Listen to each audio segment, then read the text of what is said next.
Really insidious thing about violent extremist ideology. You are attracted to this because you're hurting. You're attracted to this ideology, and the ideology tells you you're a warrior for your people, whoever your people are. The problem with suicidal thoughts is how intense they are. It feels like they will never end. And when you're in that, you have this kind of tunnel vision. It feels like it's going to last forever. Majority of people look at a homeless person. They're a drug addict. They made bad choices. If homelessness was a punishment for bad choices, we'd all be homeless.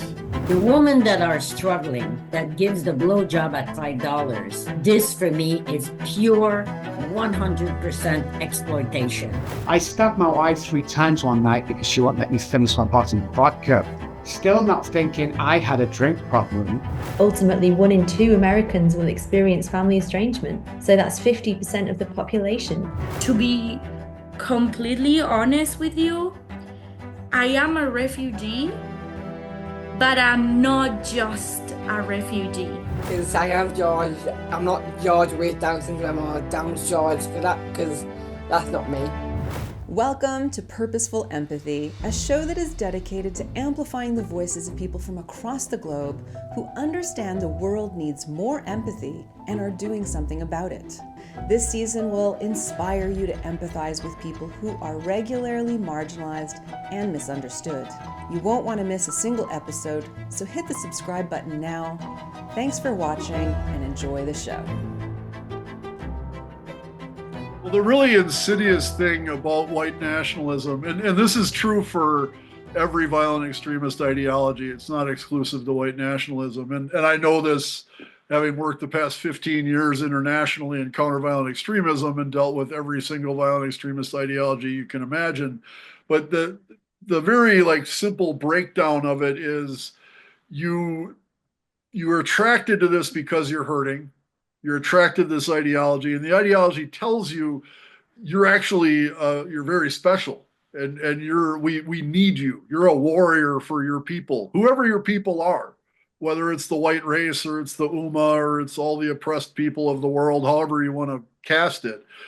And so you get drawn into this, and as you get drawn in and you buy into this ideology that says you're persecuted, that says all these horrible things are happening to your people, whoever your in-group is, and it's all a huge injustice, you get angry and you radiate this anger out into the world.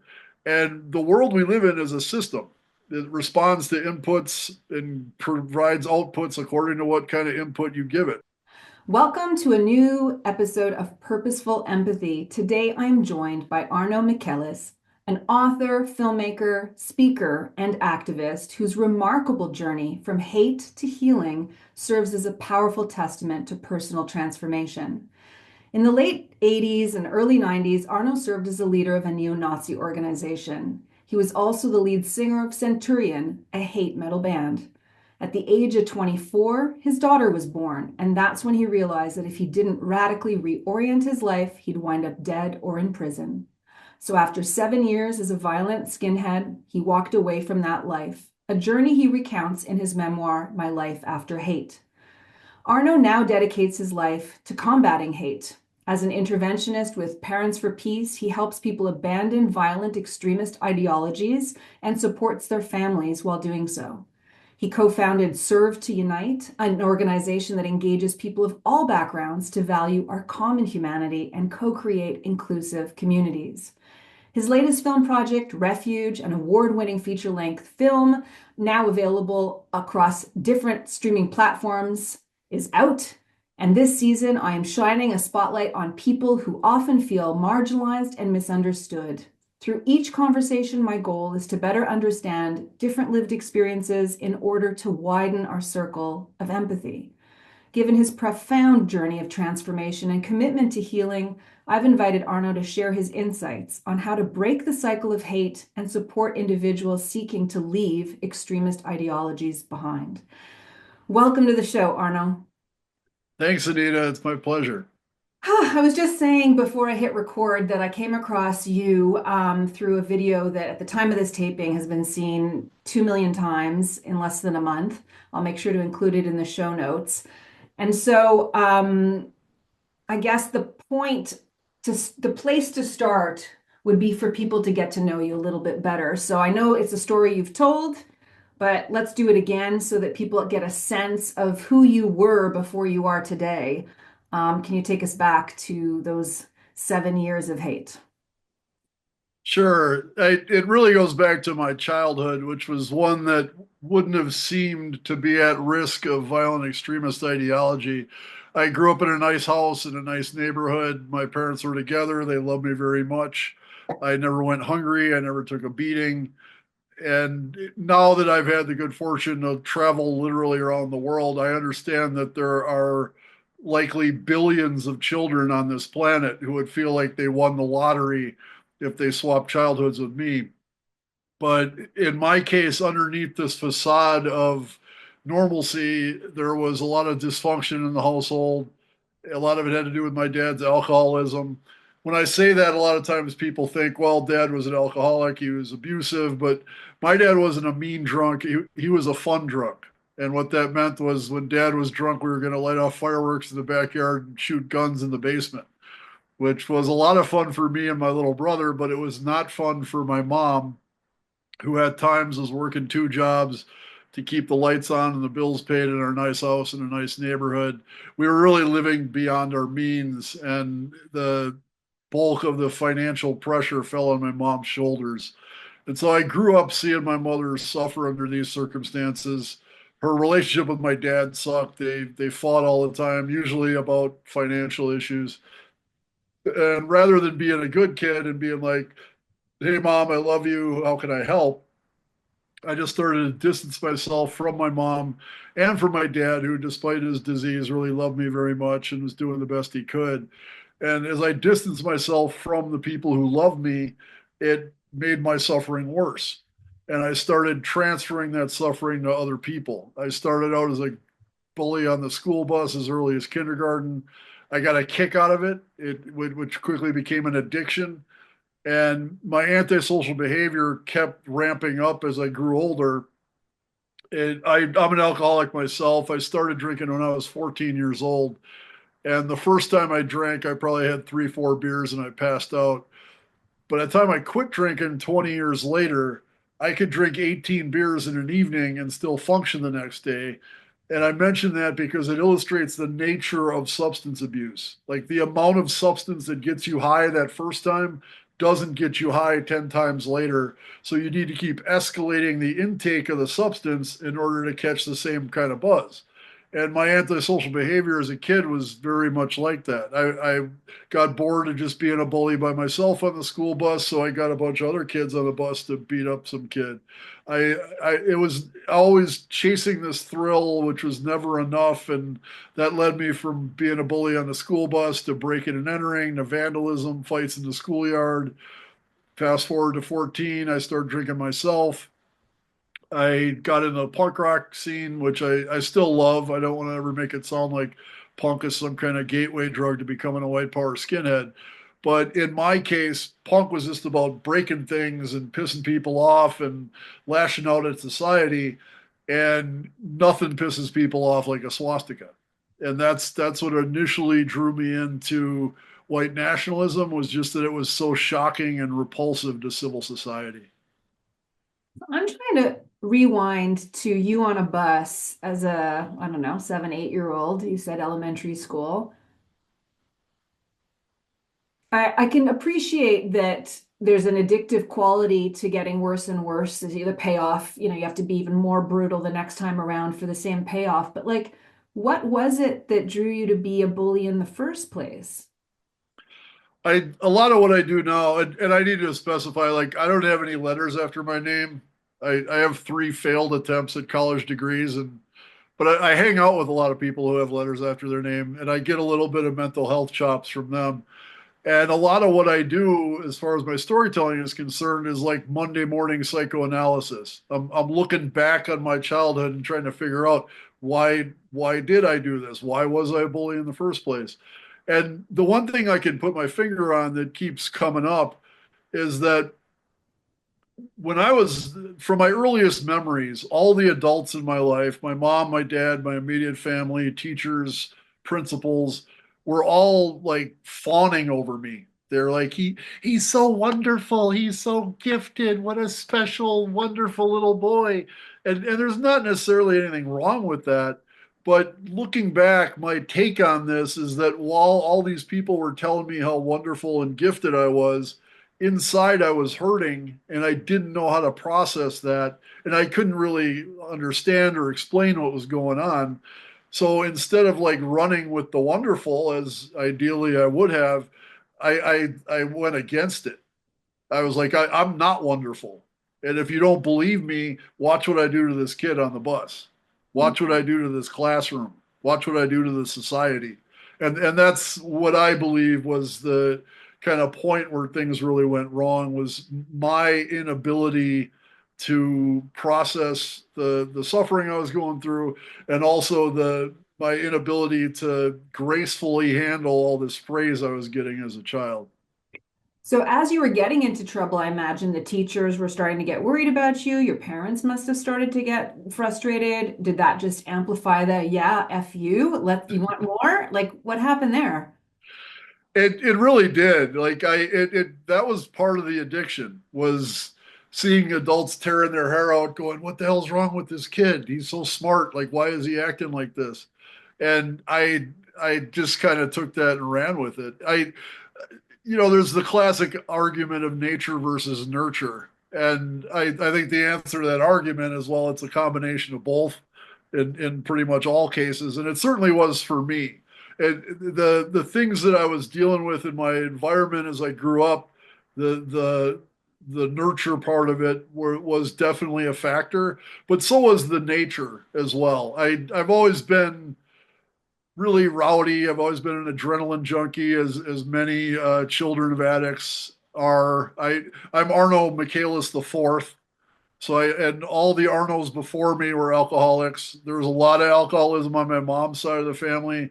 So which is a genetic disease as well as an environmental one. And I was just kind of wired to be rebellious and contrarian, and to really never have enough stimulation, to where I need to, I can't just like go live a happy, peaceful, normal life. I have to like self-sabotage and create difficulties in my life that give me that kind of stimulation that I'm looking for. Okay, and we know boys until they're 25, their brains are not completely formed. So you were like True. addicted to this stuff. You felt the swastika was like, the end all be all entry point to like piss off some people. But then you get pulled into ideology, which is not just about rage. I mean, maybe it is about rage, it's expressed rage towards different people, but how did you, as an intelligent person, make everything that you were being taught in those spaces like okay? How were you reconciling all of that? Well, the really insidious thing about white nationalism, and this is true for every violent extremist ideology, it's not exclusive to white nationalism. And I know this, having worked the past 15 years internationally in counter-violent extremism and dealt with every single violent extremist ideology you can imagine. But the very like simple breakdown of it is, you're attracted to this because you're hurting.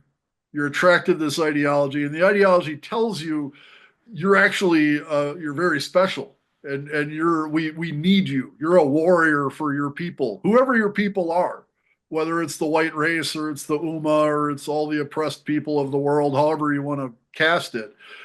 And so you get drawn into this, and as you get drawn in and you buy into this ideology that says you're persecuted, that says all these horrible things are happening to your people, whoever your in group is, and it's all a huge injustice.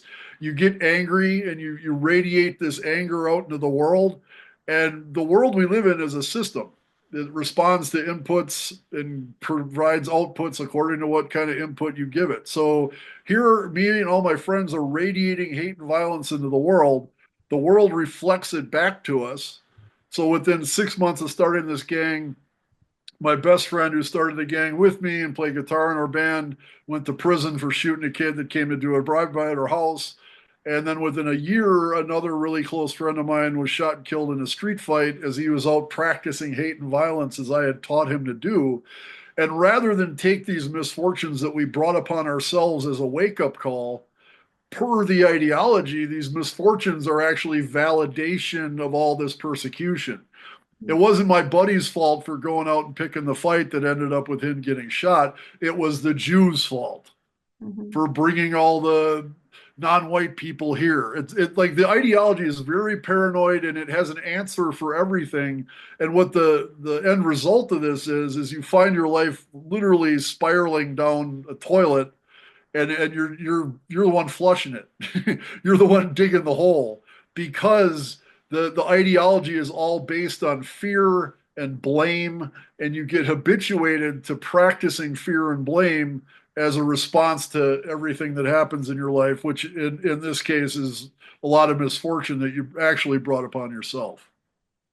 So, okay, you are living in this space, this neo-Nazi ideology. You are acting on violence. I know that you've spoken a fair bit about how you, all of your work, I would put words in your mouth, but all of your work right now today is in atonement for the guilt and shame that you feel around the violence that you enacted on others. Would that be fair to say?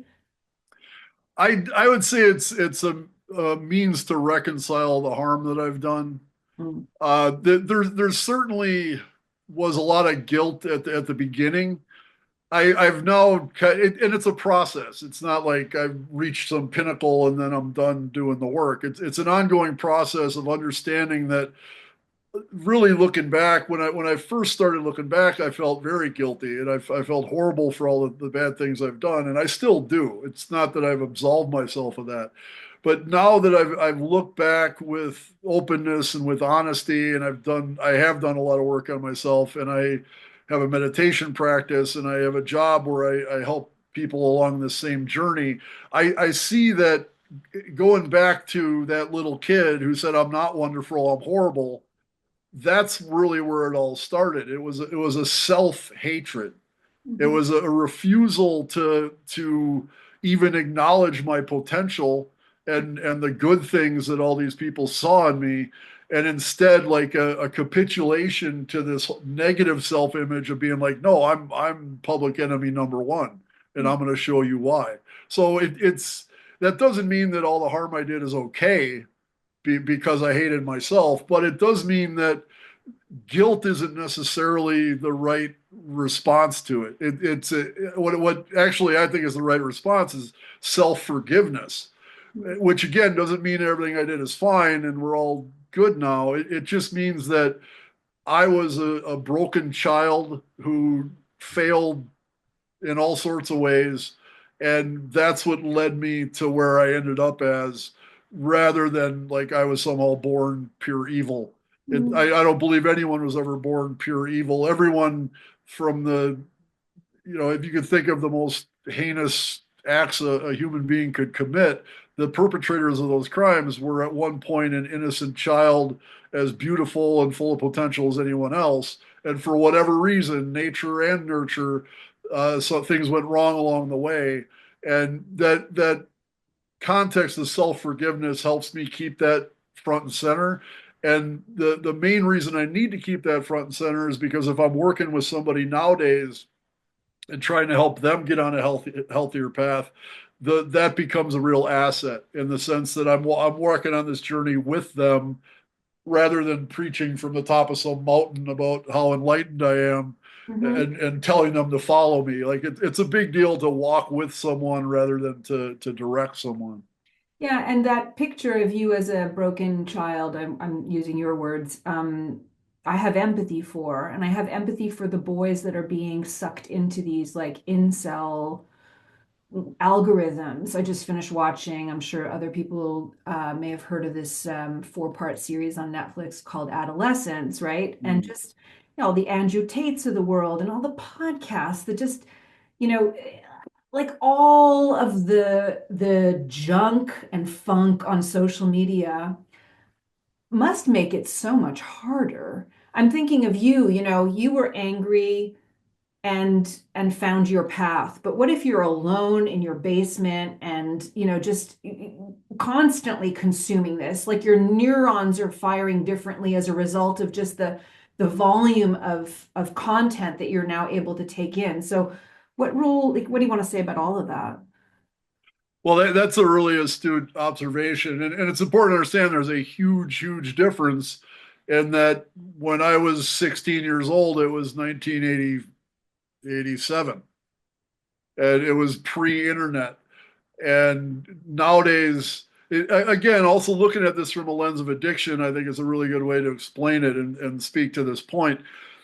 I quit drinking in 2004 after drinking profusely for 20 years.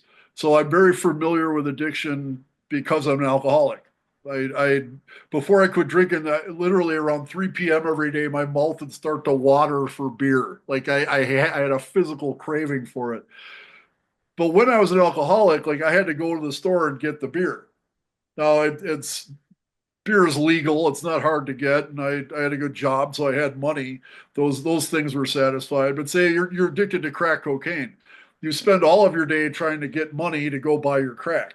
You have to like go through this physical process of obtaining the substance that you're addicted to. Nowadays, when you're addicted to hate, all you need is this. All you need is a screen and a data connection, and you have a mainline IV to all of the hate you can possibly take in. And it is a huge difference because in 1987, when I'm addicted to hate and violence and antisocial behavior, I had to like go out and actually find other broken kids in real life to connect with. And I had to find this music that was the vector of the ideology. Nowadays, you're right. And a lot of our typical archetype at Parents for Peace of the kids we're helping is a kid who's locks himself in the basement at mom's house and just buries his head in a screen for more hours of the day than doing anything else. And that's a huge problem. And to that point, I think a lot of the attention, especially recently, I mentioned Jonathan Haidt in the Business Insider interview, that there's kind of a movement starting to get kids off of screens and to get them out in the real world, like playing in the dirt with other kids. And I really think that's really where we need to focus most of our energy is to break the screen addiction, because not only is the screen addiction a prime vector for hate and violence, but it's also a prime vector for all sorts of other self-harm that can be kind of addressed in one fell swoop if we can address the screen addiction. You also, I've heard you say that you believe that hate is a public health issue. Absolutely. I'd love for you to expand on that a bit. Well, the reason and this is kind of a mantra at my organization, Parents for Peace, is our executive director, Miriam Nadri Churchill, who's an absolutely brilliant woman, mental health professional. She puts it, she says, hate is their drug of choice. And seeing it as a public health issue removes the stigma from the hate.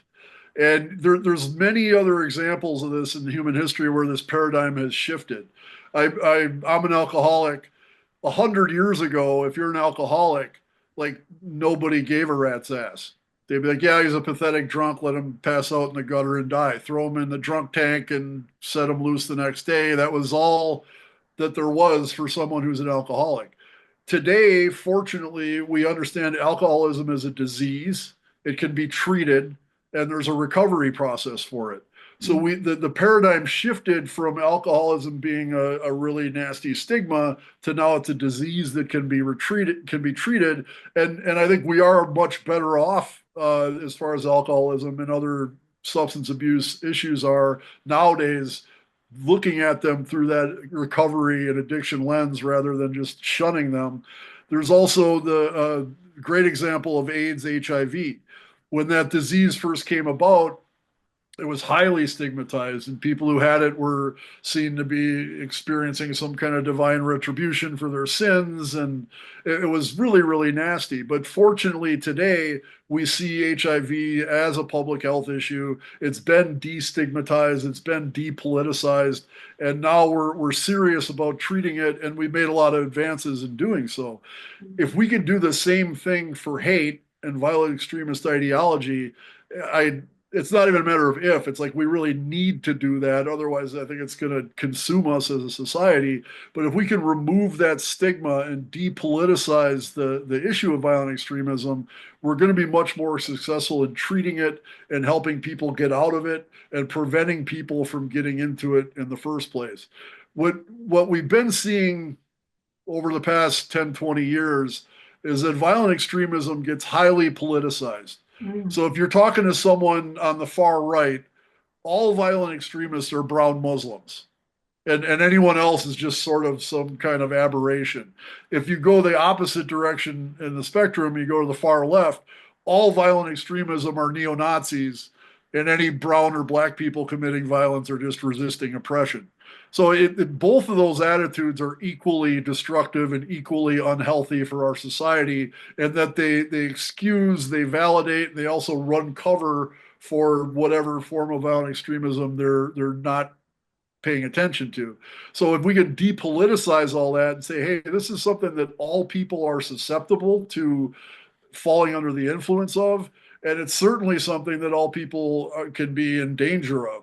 When a bomb goes off or when a mass casualty attack happens, even if the shooter has some sort of ideological motivation, or the bomb planter, they're not necessarily like going around taking a census before they're attacked to make sure they're only hitting their enemies. It hits everybody, and things like the Boston Marathon bombing and all sorts of mass casualty events that are just way too numerous to mention. They all prove that, and that yeah, there is targeted violence where specific communities are impacted directly, but that targeted violence more often than not is going to spill out and affect everyone, not just the community it's targeted against. I'm going to take us back to the decision you made after your daughter was born. And I know you've talked about some things that helped your journey getting to a place of total and absolute exhaustion, the kindness of strangers, and your parents. Those are the three that I picked up on. Before we get to that, though, I want to just, as a moment, sort of kind of halfway through our conversation, what do you think Arno, at the height of his neo-Nazi, white supremacy, hate moment, would say hearing you speak right now? What would he say about everything, healing, the kid, everything? What would he say about you? Oh, he'd have a field day. It would be seen as the ultimate. And this is interesting because this is a typical reaction from someone who doesn't understand what masculinity is really about. When they think masculinity is all about chest pounding and dominating someone, when somebody says, actually it's about healing and talking about how you're feeling and helping other people, it's the Arno of 1991, or whatever the I'd say the depths of my Nazi experience would have been very vocally hostile to everything that I'm saying now. But at the same time, and I've seen this over and over again, the thou doth protest too much definitely applies here. Like the more angry and hostile of a response you get, the more you know that you're actually hitting a nerve. And the more you know that person, regardless of what kind of facade they're displaying, that deep down they know that there's something to what this person is saying. And I think if the message is delivered with authenticity, they also know deep down that this is something they should listen to. I love that. I love that. So I think about, it's such a tender story. Your daughter is born, and that begins some soul searching. And Yeah, so you tell me. Well, my first instinct is to say I'm ashamed to say this, and it is something I'm kind of ashamed of, but it's also a fact, and this is kind of like gives you an insight into where I was uh, back then. But my daughter's mother and I willfully conceived her because we felt it was our duty as white people to crank out white kids. A very common point of fear mongering and white nationalism is that white people are being outbred by everybody else, which is very true. It's just a fact. It's an objective fact of birth rates worldwide is that white people are not having kids at anywhere near the pace as everybody else is. Nowadays, I'm totally at peace with that. I don't really consider myself white. It's not part of my identity, so I don't feel threatened with the idea of children being born. I think what's much more important is that all these children are loved and cared for and raised to be good people. That's really much more of a concern of mine rather than how much melanin they do or don't have in their skin. But going back to this fear mongering white nationalist narrative, we willfully conceived our daughter. And when my daughter was born, I'll never forget being there in the hospital room and seeing my daughter whisked from her mother's womb to this little hamburger warmer looking thingy. And I went over there right away and I looked down upon her, and she opened her eyes for the first time in her life and saw me there adoring her. And it was incredibly powerful. And I would love to be able to tell you that after that happened, I was like, hey, I'm cured. Look how, now this profound event has changed me and now I'm done with all my bullshit. But the fact is that a week later, my daughter was 7 days old. My younger brother and I went out, got in a big bar fight, and I came home stinking drunk and covered with somebody else's blood. And my daughter's mother was understandably extremely irate with me, and she was tearing into me, telling me what I was a horrible father and I was a piece of garbage. And the only thing I could think to do was to take a 6-inch combat dagger that was sharp enough to shave with and just go, is this what you want? I boom, just about took off my left hand with it. So like, fortunately for me, as in my first suicide attempt a few years earlier, skinhead girls aren't squeamish at the sight of blood, and they know enough basic first aid to keep me from bleeding out. So my baby mama wrapped my wrist in a bed sheet and she knelt on it to keep me from bleeding out while she's calling 911. And that to me marks my daughter's birth as much as that when I saw her in the hamburger warmer. Like this very severe dichotomy of like experiencing this love, height of love and connection, and then a week later, I'm still my same old drunken, violent self, as bad as ever. And now I turn that anger inward, and not only do I nearly take my own life, but my daughter was in the bed being nursed by her mother when I did this. Like I was in the same room as my daughter.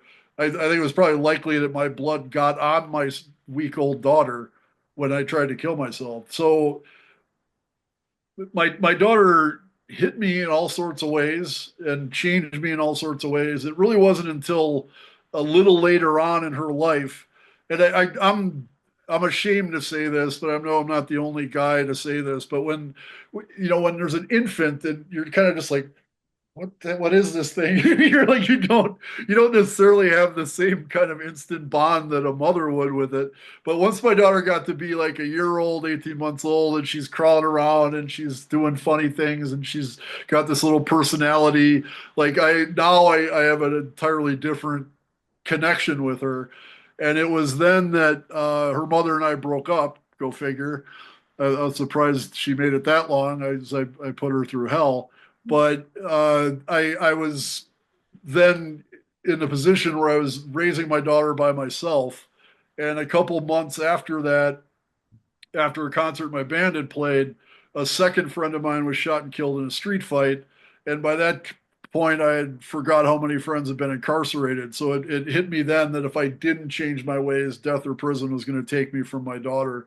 So in that sense, my daughter was really kind of the keystone to my liberation. And you're right, like my parents were a huge part of it. For all of their struggles, like they never gave up on me, and they always let me know they love me. My mom and my dad, to this day, are huge supporters of mine, and I couldn't do what I do without them. And the people who treated me with kindness when I least deserved it, all of those were essential.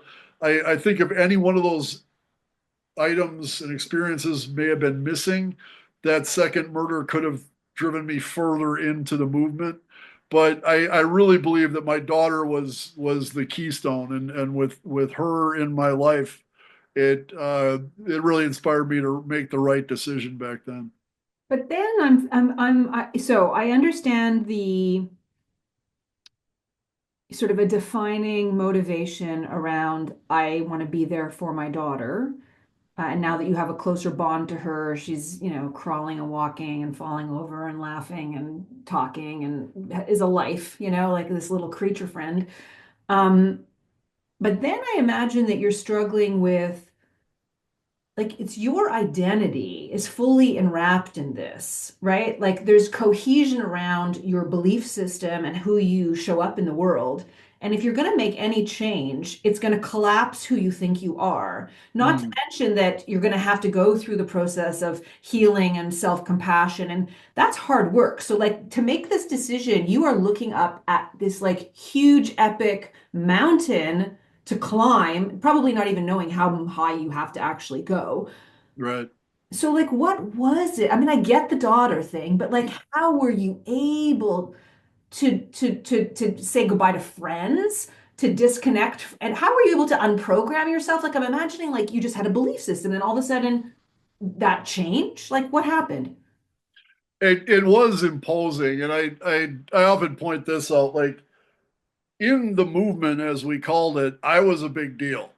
I was one of the founding members of this huge international skinhead gang. I was a rock star, literally. Like my band had sold 20,000 records worldwide, which I saw you topless. Not bad. that too. I was a little bit slimmer then, but we had groupies. Like I was literally a rock star, and there were kids in Germany who would sit around getting drunk, talking about the time I got hit in the head with a lead pipe and trash the guy who did it. That was my status in the movement, and it was pretty elevated, albeit it was hollow. It wasn't like genuine, authentic respect or honor. It was all really falsified by the hate and by the violence. But in real life, which I was always painfully aware of, I was a high school dropout alcoholic. I was too much of a drunk to pay my bills, so I had to keep moving back home to mom and dad's house. And I had a thing. This is like my thing. I would had a tendency to drink until I passed out and then piss all over myself. Like that was real life. That was the harsh reality of the hole I had dug for myself. And the idea of giving up all of this status and facing the situation that I had created was certainly imposing. But at the same time, I was so exhausted. And again, there's another one of many, many parallels to what we classically think of as addiction. If you go to an AA meeting or an NA meeting, you're going to find a room full of people who are all there because they're sick and tired of being sick and tired. And I was sick and tired of being sick and tired with the sickness of hate. It's very much like this is a common story amongst addicts of all sorts, whether it's alcohol or drugs or whatever. Or the first time, right? What's like that? Addiction to overwork. Oh, totally, exactly. Yeah, and any kind of addiction, when you first are in the honeymoon of the addiction, it's a blast. It's fun. Woo! Me and my friends are getting drunk. Yeah, woo! You're so funny. It's just a big party. 8 years later, 7 years later, the party's gone and the addiction's still there. and it's a lonely, exhausting place to be. And my addiction to hate was the exact same way. When I first started out, I was like, ha, look how scared they are of us. Look how powerful we are. Yeah, we're the white men, rah, rah, rah. And I had a bunch of other broken kids around me who were in the exact same boat, and we're all rip roaring drunk on top of it. But 7 years later, you're just like, okay, this is like, I got to be an adult. I got this. I got to live in the real world. I got a little kid. I even though I live with my mom, I still got to pay bills. Like, I still have to be responsible. And on top of that, I've always been a very curious person. I've always been a huge TV, sports, film, music geek. I've loved all those things since I was a little kid. And when you're a white nationalist, all of those things are forbidden. Professional sports are seen as an opiate of the masses to numb the minds of white people to make them easier to oppress. Everything out of Hollywood is seen as Jewish propaganda to numb the minds of white people and make them easier to oppress. Same with any kind of music, books, TV, of course. Anything that's not expressly violent white racism is interestingly haram. I have a colleague, Mubin Shaikh, who's a self-described former terrorist in Muslim clothing. And the dynamic within Islamist groups, Hamas, ISIS, what have you, is exactly the same. And I ached for those things. And I was a lot of times like, Fun. I act for fun. I act for entertainment. I act for just like the interest in all the amazing pop culture that humanity produces, much of which it was severely, not severely, but like heavily influenced by Jewish people, by Afro-American people, by all sorts of people who were haram to the white nationalist narrative. And so when I started just to get the idea of like, okay, what if I just watch the Packers on Sunday and don't feel like a hypocrite because of it? What if I just enjoy a football game?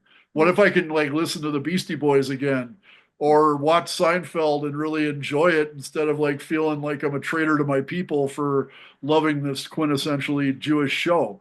Like the world that awaited me when I stepped outside of this ideological box I was in really went a long way to make it easier to set all that stuff aside. Okay, so I buy into the fact that it was very tiring, like exhausting. I buy into the fact that there was a lot available on the other side to things, but I also wonder, like, you had beliefs about people. You would see somebody walk down the street, and depending on their pigmentation, you had a belief about them, you know, a worldview about who dominates who. And when was there a moment where you felt like, oh shit, I didn't judge that person? And I don't have that view anymore. And how can we trust a former neo-Nazi to actually be rid of the anti-Semitism or the racism or the sexism? How do we know you're better? That's a great question. It reminds me of a story that my band was a huge factor in the amount of harm that I've done and the amount of harm that I'm still doing, because even though I'm making it very clear to everyone that I am king race trader nowadays, people still listen to Centurion. Mm-hmm. And oh, well, even though he's a traitor, it's great white man music. And so they're still listening to me scream at them at the top of my lungs to murder people because of the color of their skin. But at the same time, all of my guys in the band, just like me, like they all had young families. They were all working menial, low-wage jobs. And we all kind of got burnt out at the same, along at the same process. And then we were on a white power record label, and we signed a contract with them. And the contract said that we were supposed to get $3 for every CD we sold.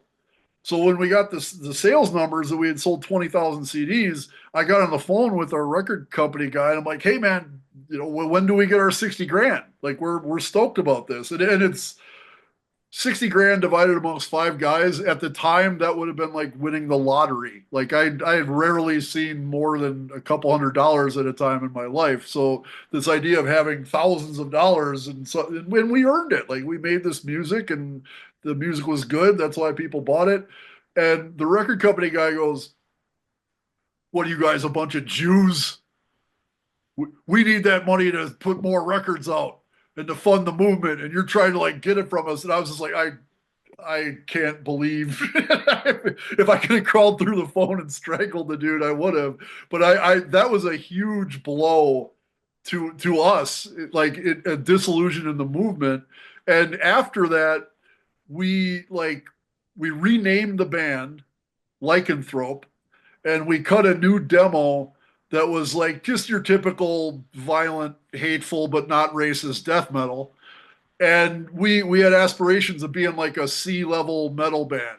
We didn't think we were going to be Metallica or something, but we thought we were good enough to like make a scant living by touring and selling records. And in the pursuit of this, we played at a big metal fest show in Milwaukee. It was like a weekend long festival thing where all these metal bands played. And we had a really good slot. We were like 7 p.m. on Friday night. And I'll never forget the other big aspect of this too is we all, throughout my time as a skinhead, like any drug but alcohol was expressly forbidden in my group. There were other groups that didn't have these hangups, but we were very much like, alcohol's the white man's drug and it's our heritage, so we're going to wallow in it. But marijuana and anything else, like that's for non-white people and it's horrible and we won't do that.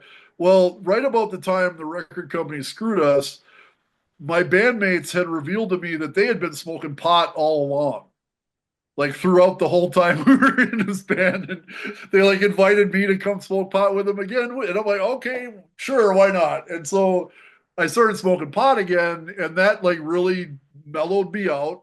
I don't talk about this in my middle school talks, obviously, but that was a big deal. And so we're at this like metal concert that's not racist, and we're back in the green room with a bunch of other C-level metal bands, and we started partying with these guys that had they had a Afro-American bass player and their drummer was Latino or something, and they were awesome. Like they're really cool guys. We loved their music.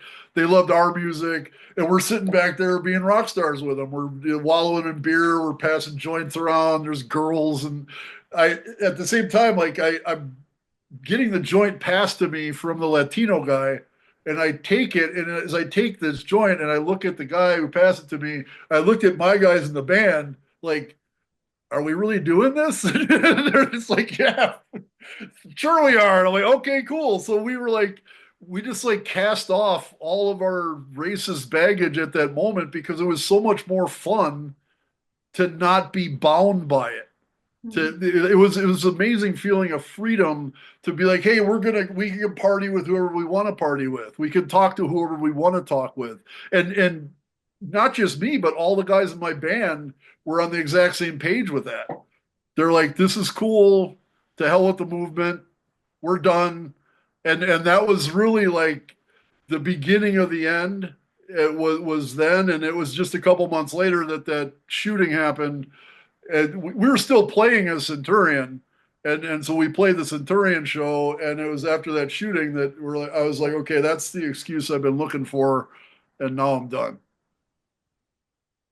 One of the things that for those who are only listening and not watching, I'll just paint the picture. Your face like lit up in a really different way when you were talking about how freeing it was to accept the joint from this Latino guy. And from 64,000 feet up, what that suggests to me is that humanity is liberated through a sense of belonging and inclusion. Absolutely. Yeah. I want to thank you for that because I saw that happen to your face. I was very touched by that. It was a very touching moment. It's a fond memory. I haven't drank in 21 years, and I never intend to. I do still enjoy cannabis moderately and responsibly, but it wasn't even about the drinking or the cannabis. It was really about that camaraderie. I get it.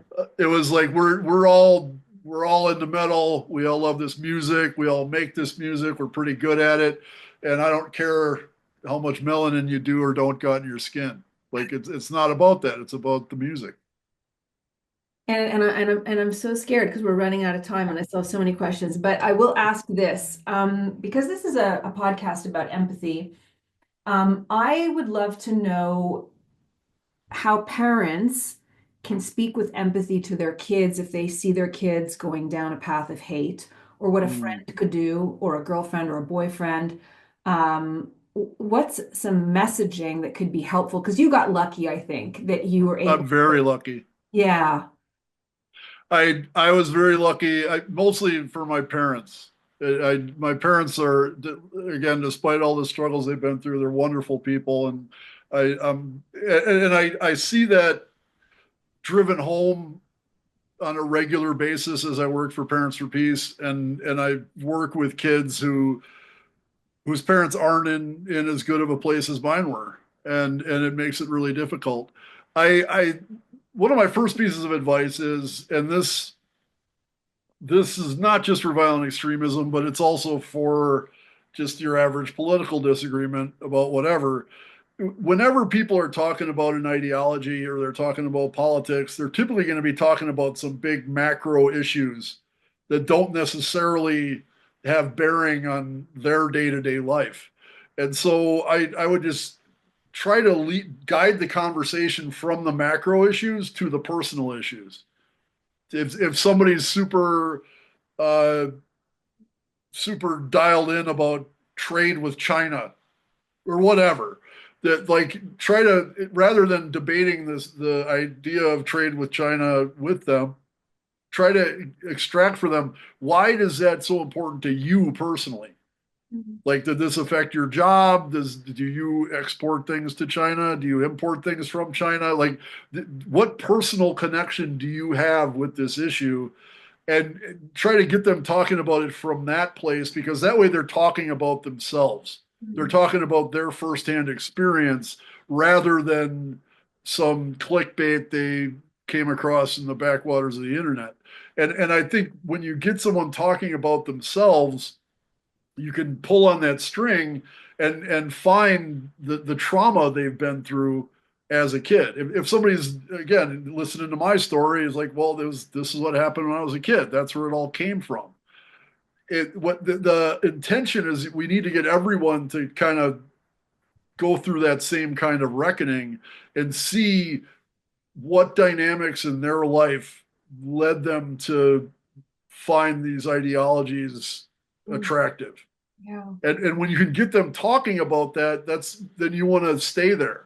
And you got to listen, you got to be empathetic. Empathy is a very crucial asset in all of this type of work, where if you don't have a good sense of empathy, you're not going to be very good at doing the work. So it's understanding where that person coming from, meeting them where they're at. I know it sounds cliche, but it's essential. They're not going to be where you want them to be. They're going to be where they're at, and you got to go there as well. And understanding that their angst and their hostility, it comes from a place of pain.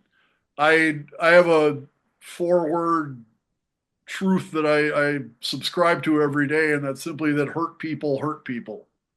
And I remind myself of that on a daily basis, typically in traffic when I see someone driving like a complete jackass. And I'm like, what a jackass. Why that person is so wrong and they're so offensive. And then I remind myself, I don't know why they're driving like that. Maybe they are a jackass. Odds are that's what it is. But maybe their kid's in the hospital. Maybe they're late to work, and if they're late one more time, they get fired. Like, who knows what reason is behind it? So just reminding myself that hurt people, I can respond to an aggression situation with compassion rather than more aggression. And that's the best way to diffuse it.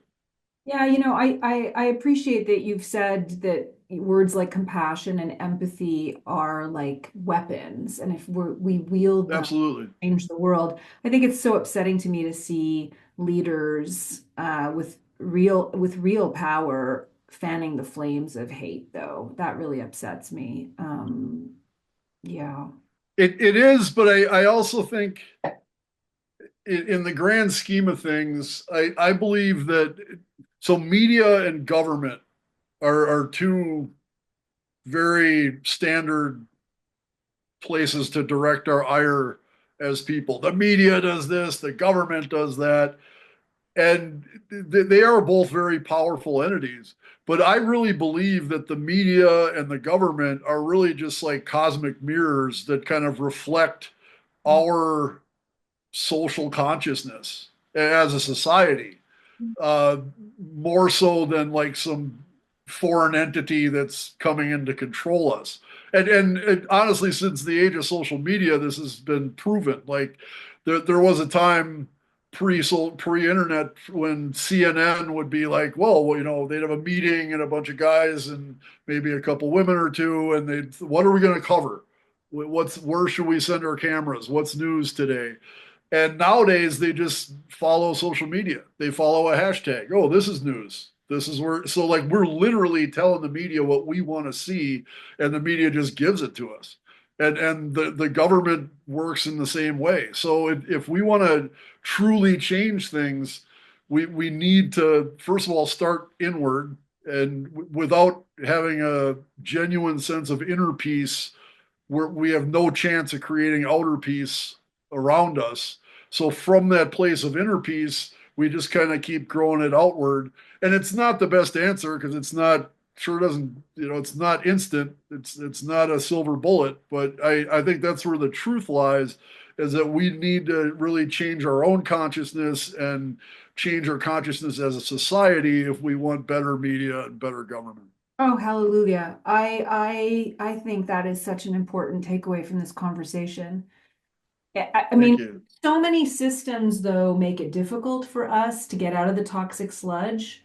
But the only way we're going to get out of the toxic sludge is if we kind of transcend to this place where we are guided by the better angels of our nature, right? Absolutely. Absolutely. Arno, I don't think we can end this conversation without talking about this book that you've co-written with Pardeep Singh Kaleka called The Gift of Our Wounds, which is an ode to the healing power of forgiveness. Would you share a little bit about how that book came to be and how your incredible relationship evolved? I mean, I think if I heard it correctly, you were the best man at his wedding. I mean, it's just a phenomenal story. Well, just to give you a kind of a timeline, I left hate groups in 1994. Within a year being a man of extremes, I immersed myself in the rave scene, which is like the polar opposite of white power skinheads, for another 7 years. Peace, love, unity, respect. The hugging, the back rubs, all that stuff. I quit drinking in 2004. That was another big milestone. Started writing in 2007. In 2010, I went public with my story on the MLK holiday, inspired by Dr. King's speech, A Time to Break the Silence, which is really about the Vietnam War, but I like the name of the speech. I'm a big fan of Dr. King. It was apropos. That's my anniversary. It was in August of 2012, August 5th to be exact, where a guy from the gang that I helped to start walked into the Sikh Temple of Wisconsin on a sunny Sunday morning, and he murdered Prakash Singh, Ranjit Singh, Sita Singh, Suvik Singh Katra, Paramjit Kaur, Baba Punjab Singh, and Satwant Singh Kaleka. Satwant's eldest son, Pardeep, reached out to me in October of that year, really to understand, like, how could someone do this, and also to just brainstorm of what we can do about it. To me, the answer to both those questions is practice. When you practice something, you basically make whatever that is a habit. It's normalized. I'm a big hockey fan. Like a good hockey player will shoot the puck literally like millions of times on their way to becoming an NHL level player, to the point where it's just muscle memory to shoot that puck because they've done it so many times.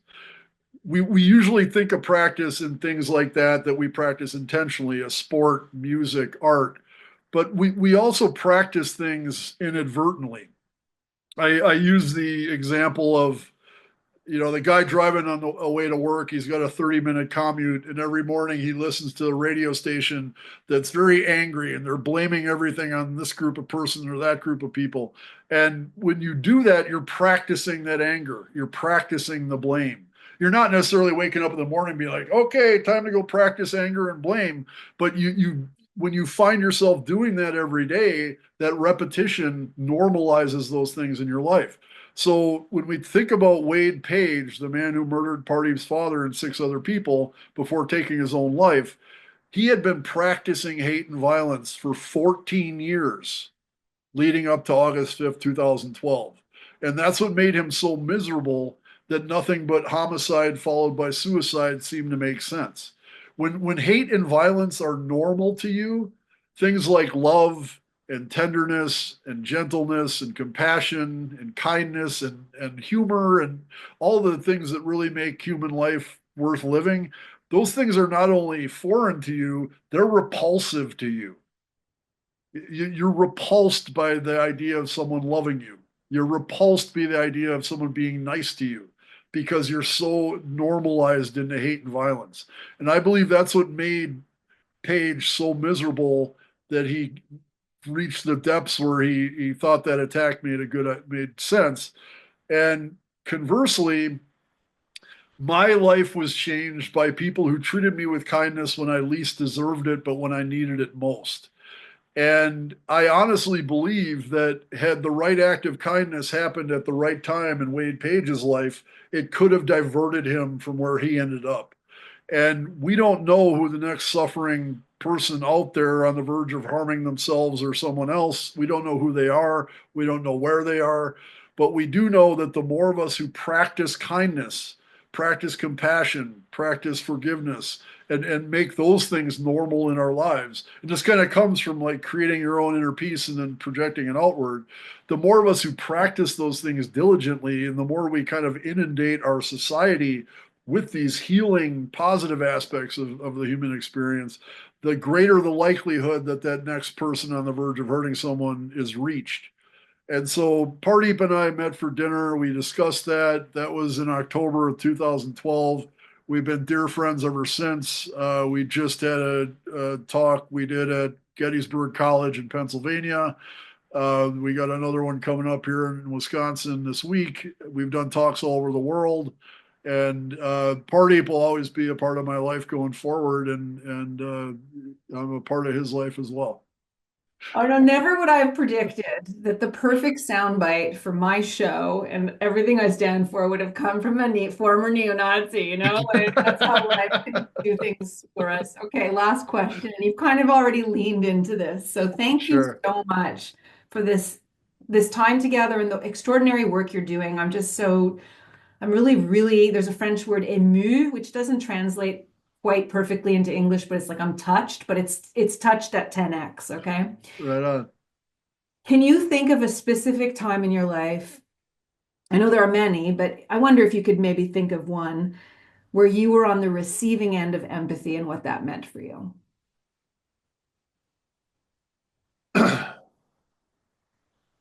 There were many, and I talk about a lot of the ones that happened while I was a white nationalist, and they were all very formative. But the one that just occurs to me now is between 2007 and 2010. So between the time when I started writing and when I went public with my story, I actually had a literary agent who connected me with a guy named Dimitri Anselme who worked for a group called Facing History and Ourselves. And as Dimitri puts it, he walks around with 3 targets on his back because he's Haitian, so he's an immigrant, he's black, and he's gay. And he has to navigate that every single day. And I'll never forget getting on the phone with him for the first time and having a conversation with him and just really kind of telling my story as I've told you. And but this is early on in like the ways that I'm formulating the story. So I spent a lot of time like talking about the really gruesome, ill shit that we did, like the violence and the attacks. And when I got done, Dimitri just said, "That must have been so difficult for you." Like he had empathy for me having gone through that, rather than thinking like, oh, you're a piece of garbage, all these horrible things you did. He understood that violence harms the perpetrator. And that was incredibly moving for me, and it really set the stage for everything that I've done since. Is really being inspired by his empathy for me, when he would have had every reason to be enraged with me, to even hang up on me, being someone who would attack him on all three counts of his identity. But instead of doing that, he saw how much it hurt me to relive it and to share the story. And that was incredibly powerful, and really kind of sent me forward with a mission, and kind of a context to tell the story. And that is a really important thing I want people to understand, is that when you, obviously the target of violence is first and foremost the biggest victim. And I'm not trying to equate what the perpetrator goes through, but the fact is when you commit violence yourself, you are damaging who you are as a human being. You're harming yourself. And the more you do it, the deeper you get into it, the harder it is to get out. So it becomes a really insidious thing. And for that reason, and it's difficult sometimes. I've been like, and I'm still just stunned at the brutality of the attack on Israel on October 7th, and the people in Hamas who perpetrated it. But at the same time, like, I have to remind myself that hurt people, and that to do something so horrible, you had to have been really, really damaged yourself, and you were further damaged by the atrocity itself. So I think it's important to do everything from a place of compassion, and I'm just trying to follow the lead of really amazing people who have had the grace to come across in my life. This has been an extraordinary conversation. Hurt people hurt people. Thank you for sharing that story of purposeful empathy. There's a beautiful spiritual quality to you that I have really come to appreciate through this conversation. Thank you, Anita. I hope one day our paths will And likewise. in person. And sure. a reminder at the end of these conversations to turn up the volume of empathy in your life. Arno, Absolutely. thank you. Thank you for watching and listening. We'll see you next week at Purposeful. Take care. If you know someone who would benefit from this episode, please share it with them now. Post the link to your socials, and don't forget to hit the subscribe button.